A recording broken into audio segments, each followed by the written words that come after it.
Hey guys, just wanted to make a video here about some desert lizard shocks. These are my very most favorite shock to use.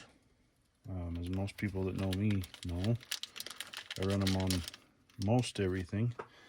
If I'm not running desert lizards, if I'm running like a stock shock on something, then I'm usually running the D's bands with those. They make a really good pair. But the desert lizards have so many tuning options and ways that you can set the springs up in them that you don't, these in my opinion, don't need any shock bands or limiting straps. They do the job themselves. Just trying to get these apart so you can see what all you get here in the package. Several different options, and I'm not going to open the plungers up. I'll show you the plunger when we get the shock open. But the plunger options, you get the plunger that travels up and down the shock has 4 holes in it on the one that's in the shock. And aside from picking different weight oil, you can also change the plungers out for less holes if you want to restrict flow. I haven't played with that a lot, but I'm sure there's some variations you'll get between the different weights of shock oil and the plunger holes. But you can essentially get a thinner oil to behave like a heavier oil. But I would just go ahead and change the oil out personally. The plungers I think are going a little too far into it, but anyway, these are some 90 millimeter desert lizards, fresh out of the package. They come packaged really well, and they come ready for a mostly sprung setup. Unfortunately, the way I like to run them, and I do this on 98% of what I've got that I run them on, is to take these 2 springs that come in it. So you get a short, if you can see here, this is missing. The short soft spring is on the plunger. The medium soft spring is inside the housing. And what I'll do is take these and we'll swap them places. This makes it so that the vehicle actually rides,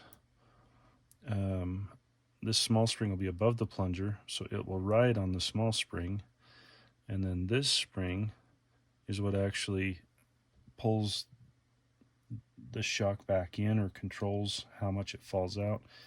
It's what keeps my shocks from unloading when I get on a vertical climb. To swap these is pretty simple. Get you a set of shock pliers here. These are cheap ones off Amazon. And all you got to do is take the end, looks like a link end, off the end of the shock here. And what I like to do before I do this, just put a little grease on the threads. Just helps keep it from galling the O-rings and the seals inside here. Makes it slide out nice and easy. So we'll take the little one off, we'll put the medium one on, and we'll get just I like to put a little dab of grease on there, a little bit healthier dab this time, because I'm trying to get some grease down into these seals. This is where a lot of people will use green slime, which is just fine, but I have had pretty good success with just using my marine grease that I use on gearing and other things. Got a little bit more than I'd like on it, but here we go. So get that on there. Grab these again. I'm going to get another paper towel here. And just take the grease off the threads now. And put this back on.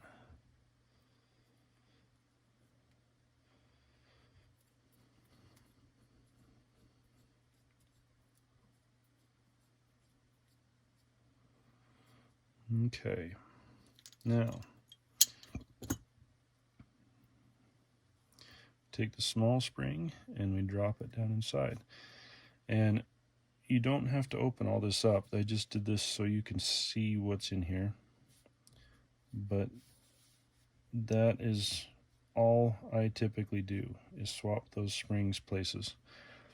So I'm going to pull this back out so you can kind of see what I'm talking about here. This will ride this way in the shock. So the plunger will sit against the small spring with the weight of the vehicle on it. And most vehicles running up to, I keep slipping, at least 7 pounds, I think ride really well this way. It compresses it most of the way when it's sitting on the vehicle weight. I have a heavier truck that runs about 11 pounds, and I have put, I believe it's the medium short spring in that one. That's a fair bit firmer, and that one rides better because it's so much heavier with that firmer spring in there. You can go full droop, and a full droop setup, you'd take the medium spring off and put the long spring on here, and you would not put any spring inside the housing.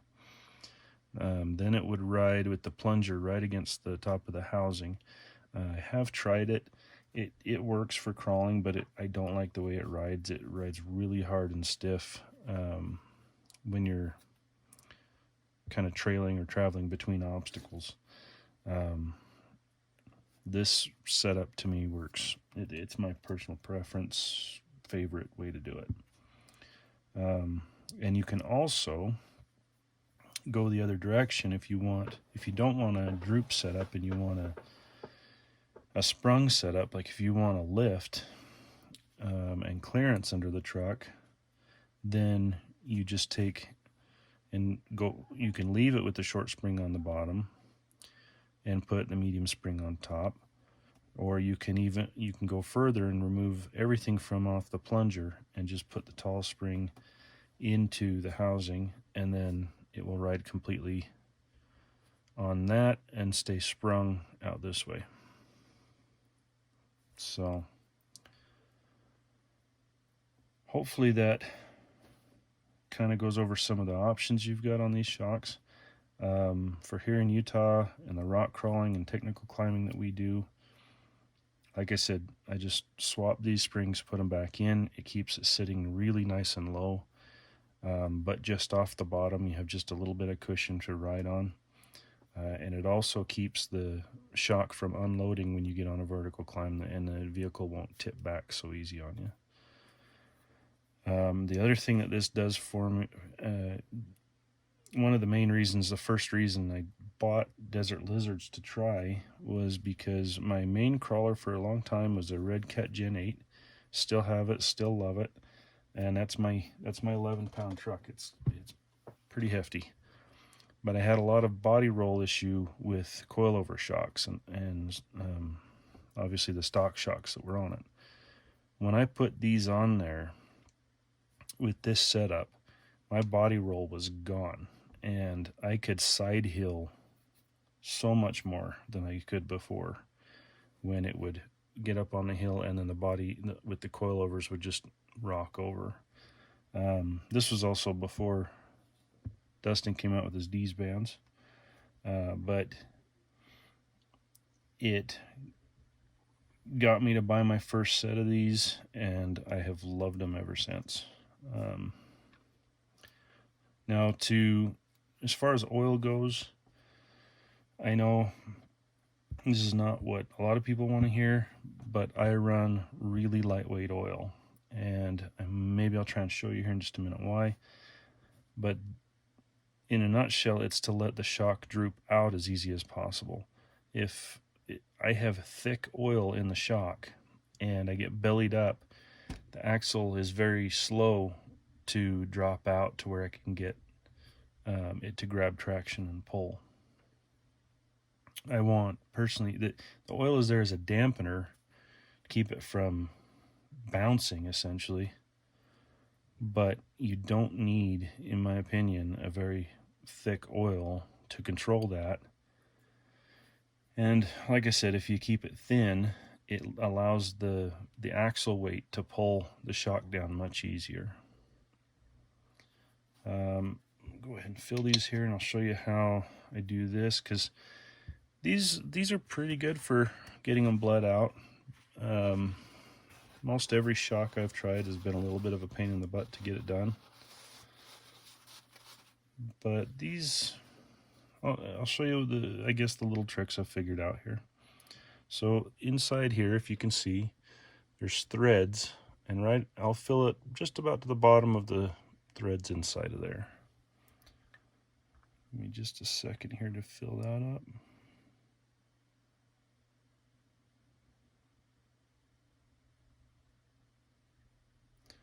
Okay.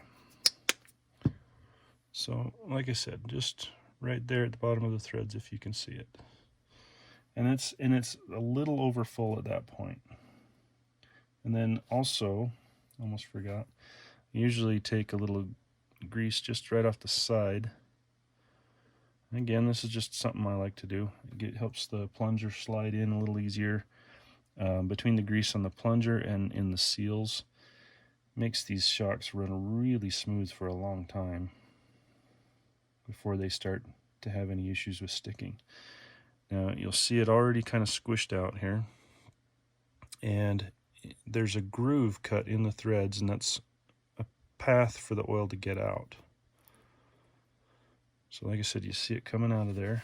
Let me grab a paper towel to hold while I do this. And then when you move that plunger up and down, you're going to kind of pump some of that oil out of there. You want to make sure that you got the air out from underneath it. And then what is going to happen, get my wrench here, I hold this down and screw this in. And what's probably going to happen this first go around is it will stop threading before it's to the bottom. And what I'll have to do is lift off and bleed it a little bit more. So right there it wants to stop. If I let go, it will go a few more threads, but it won't compress all the way. So what you got to do, you might have to do this a couple of times, get it back to where you can just see that seal is cleared, and you want to see if I can get it to show it. I don't know if I got it to come out of the back. There we go. It's hard to see on the camera, I'm sure. We've got just another drop or so to pump out of the side of the shock.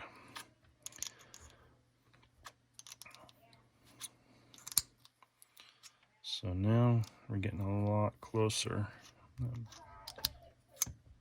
Looks like it didn't quite get to the bottom. It's still stopped. So we'll do this again.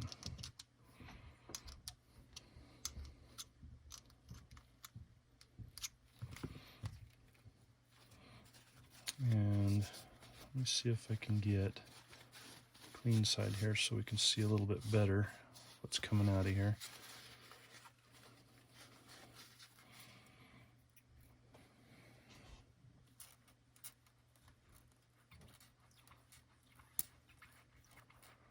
Okay. Got too much to come back out, actually. Maybe we got...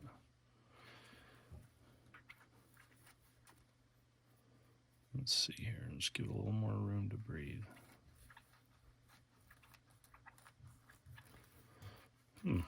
Normally, you get just another drop or two out pretty easy.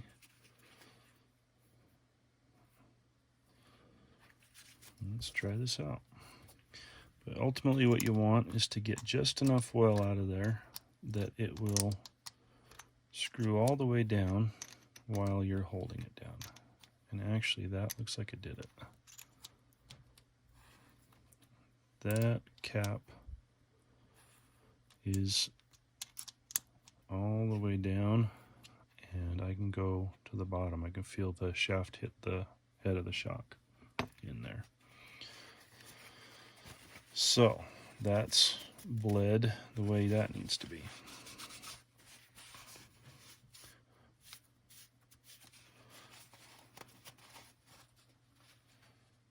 Now, what you have also with these is some half pivot balls that come with it. But you kind of need those for this top part. If you try to use a regular pivot ball through here, if you can see on here, one side of the opening is larger, one side is smaller, and a regular pivot ball, see, I got one here, has a throat on it, and it will not allow the shock to move very well, twisting on the ball. It'll swivel just fine, but the ones they give you with them, I'll pull some out here, work especially well on the metal side of the shock.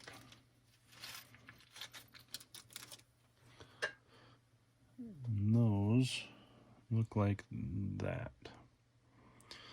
And when they are in there, it still allows the ball to swivel around really well. I tend to like to use a tapered head screw. Don't know if I have one handy to demonstrate. There's a nice long one to use here. A pivot head screw will also give you more room for that head to move around as well. If you use a pan head, which is flat on the bottom and then domed, it will hit that sooner than it will one of these. So just another little tip there. Oh, there was some came in the package right in front of me there. So I'll go ahead and get the other one of these done, and I'll get it installed on the vehicle here on this other side. The other side is done. And I'll show you kind of how this rides and how it, like I said, keeps it from unloading and lets it side hill really well without compressing on the downhill side and without lifting on the uphill side. So I'll be right back.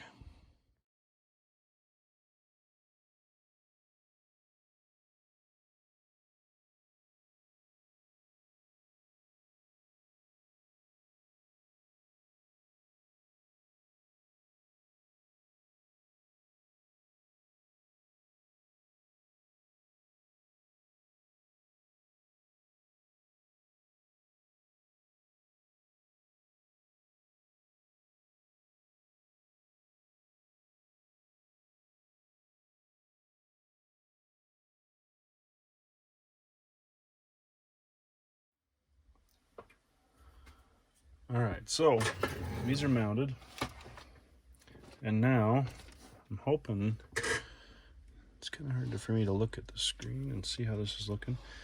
I hope you can kind of see these are riding when they sit on the weight of the vehicle.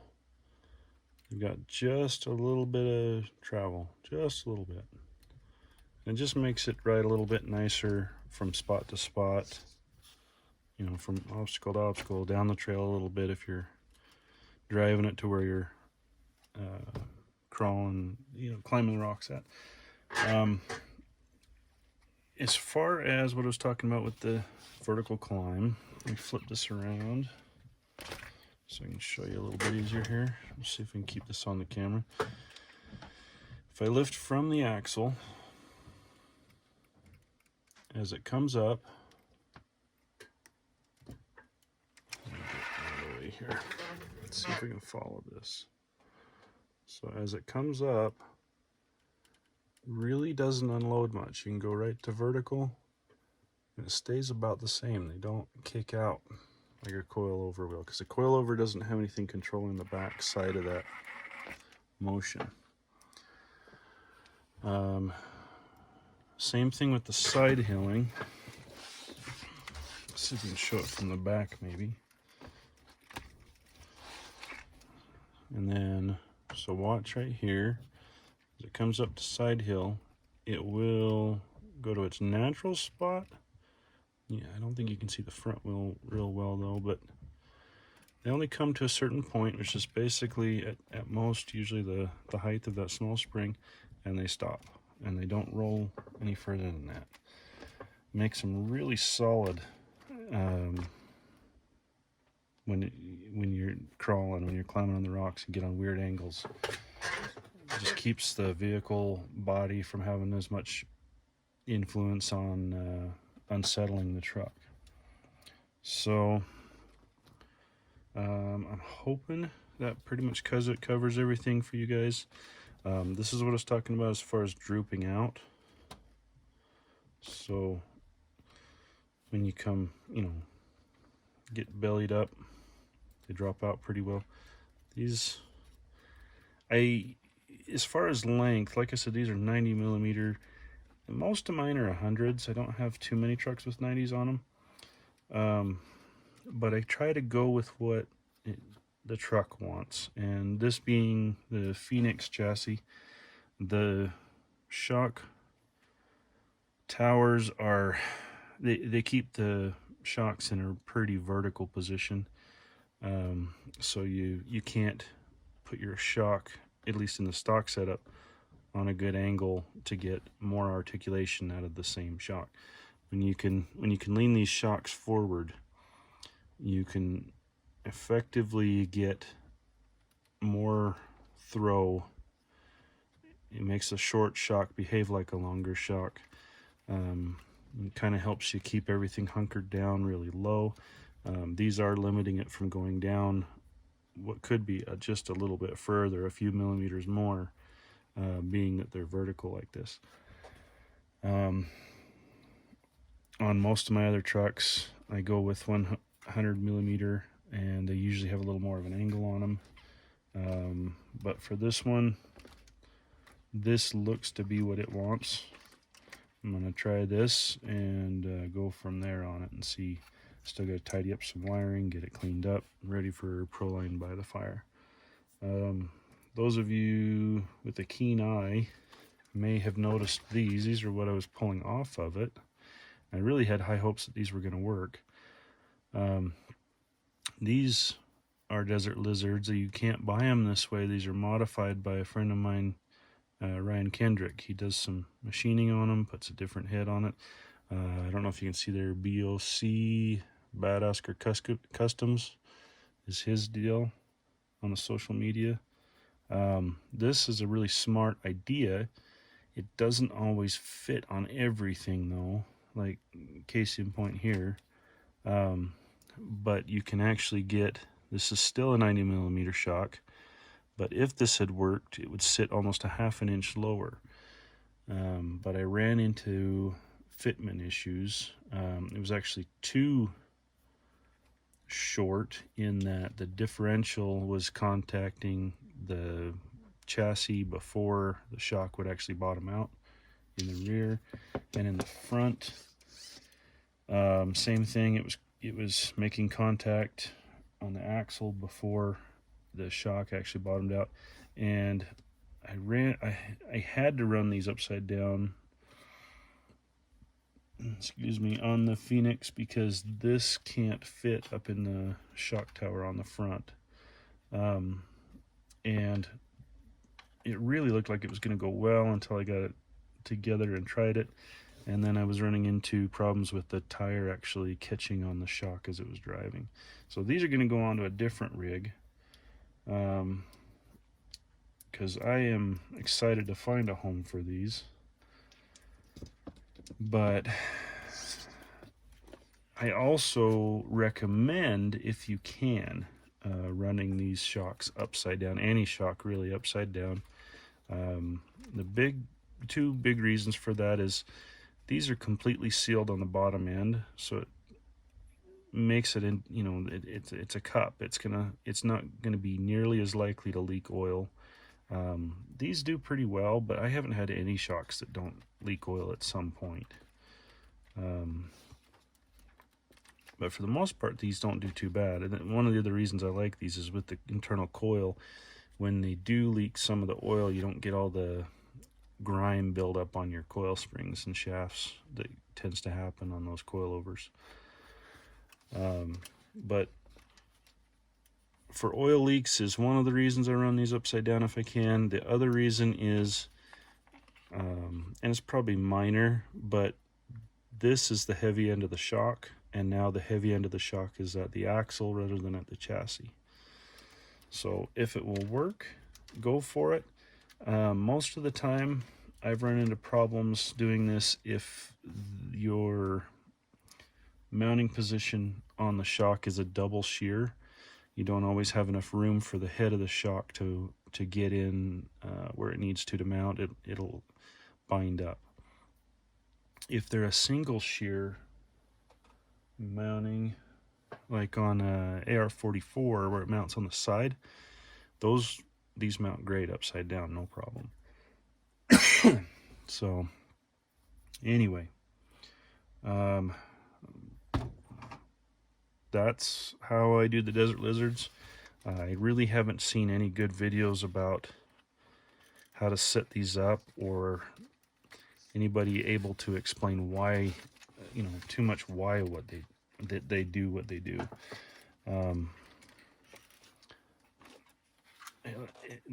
Everything I do on these has a point or a reason behind it, and I think it works pretty well. The truck usually stays pretty happy. Like I said, they stays nice and planted on the rocks. It doesn't bounce. So I'm gonna get the rest of this truck together. Hopefully, like I said, get it done for Proline by the Fire. And we'll catch you guys next time.